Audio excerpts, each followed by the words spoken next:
Alors ça, c'est l'avenir du Racing, et il y a ton avenir à toi. Et c'est pas trahir un secret de te dire que Noël Le Graët aimerait prendre sa retraite, ce qui est quand même pas plus con qu'autre chose quand tu as plus de 80 ans, et qui songe beaucoup à toi pour lui succéder à la présidence de la Fédé.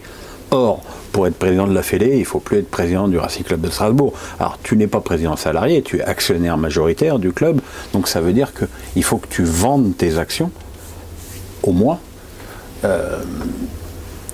pour devenir président de la Fédé. Alors, il y a deux pans dans ma question. C'est d'abord, est-ce que tu as envie d'être président de la Fédé ? Et deux, ce club, c'est ton bébé. Tu l'as pris mort, ribon, mais presque mort. Il y a une tribune qui va sortir de là, c'est aussi ton bébé.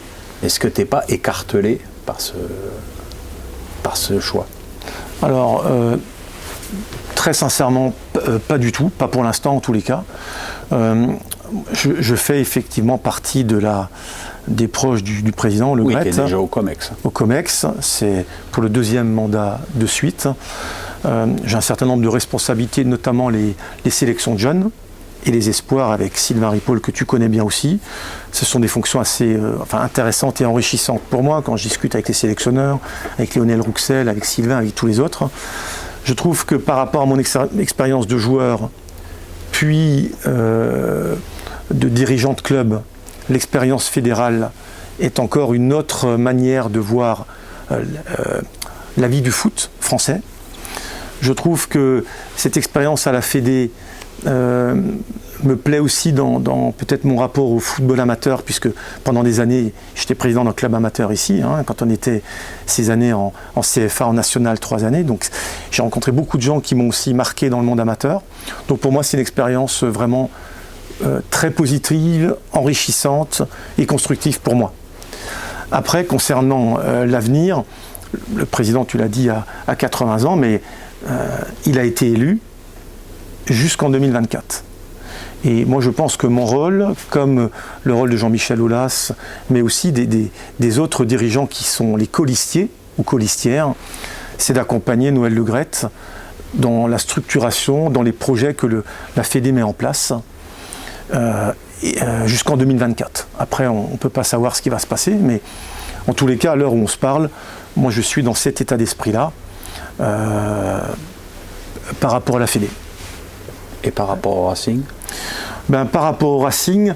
parce que, à un moment donné, il y a aussi les limites de l'argent. C'est-à-dire que l'année prochaine, même si vous faites 4e et que vous êtes en Europa League l'année prochaine, vous commencerez la saison avec objectif maintien.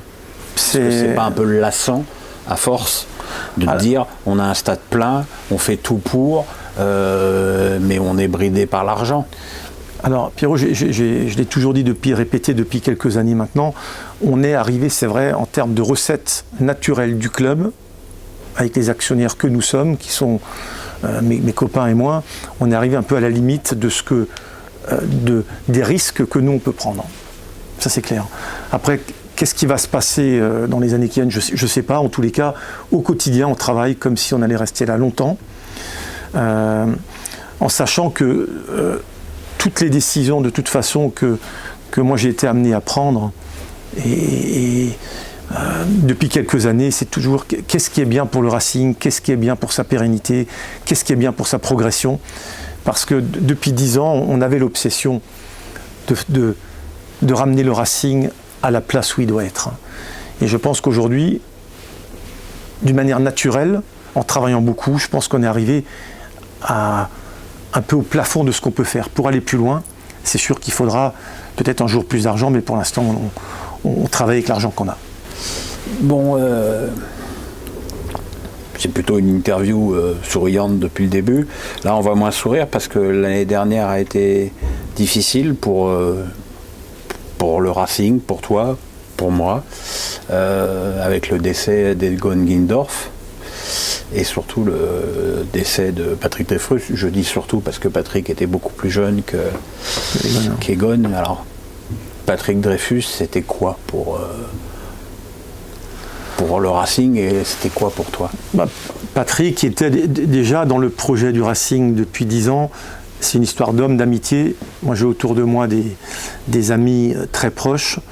Alors bien sûr, ils ne viennent pas tous au stade. Certains m'accompagnent un peu plus, comme Christian, Pierrot notamment, et Patrick était là à chaque fois aussi. C'est un ami de 30 ans. C'est quelqu'un qui était actionnaire aussi depuis une petite dizaine d'années avec nous et qui avait un rôle beaucoup plus important que l'actionnariat qu'il détenait. Il était bienveillant, il était sympa et il recevait au nom du club toujours les équipes adverses. Et je trouve que dans le Racing, quand on reçoit les équipes adverses, on essaie de les recevoir vraiment avec toute l'amitié qu'il faut. Et Patrick a joué un rôle ultra important depuis quelques années. Et malheureusement, la deuxième personne qui a beaucoup compté aussi pour nous et pour moi, c'est Egon Guindorf, l'ancien président, qui était plus âgé et qui est décédé il y a 1 an et demi aussi, qui avait presque 90 ans, qui est un homme qui a toujours voulu d'un Racing populaire, un Racing qui appartient aux Alsaciens et un Racing qui draine les foules. Soupe voilà. Et la soupe d'Egon, qu'on perpétue maintenant depuis longtemps, continuera parce qu'on a besoin de se raccrocher aussi à des moments de l'année où il y a une communion avec le public. Et la soupe d'Egon est aussi un moment très important. Ouais, Patrick est parti en juin. En juin. Voilà, donc c'était, avant de se dire au revoir, Marc, c'était une façon de lui rendre hommage parce qu'il nous manque terriblement.